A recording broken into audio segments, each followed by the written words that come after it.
Buhay guro, mapagpalang araw muli sa inyong lahat. Dahil naihatid ko na ang mga bata, diretso na ako pasok ngayon sa Manila. Traffic po, kaya inabot ako ng 8:20 ng umaga. At pagpasok ko nga ng opisina, ay mayroon ng pagkain agad sa aking mesa.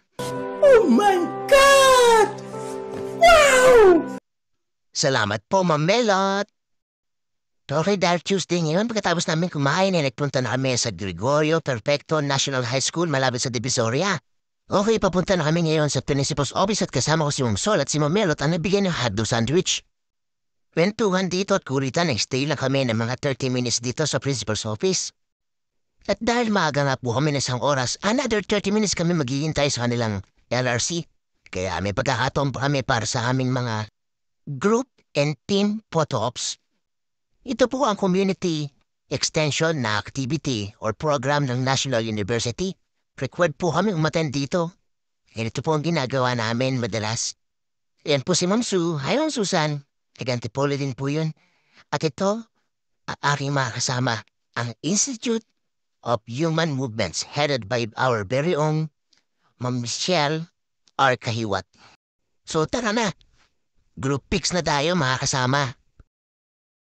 O ayan, tinatawag na nila ako kasi ako ang pinakamatagal. Hay nako. At ayan, hintay nga namin nang matapos ang speech ni Dr. Borja. Diyos ko, hindi na nga kinaya ng cellphone ko ang kalokohan ko. So kumain na muna kami ng aming lunch sa Classic Savory, dyan sa may tutuban. Hindi ko na rin talaga kinaya ang pagtatalo ng 7 dragon sa akin tiyan. So paano? So talagang kakain na ako. Kapal na mukha mo!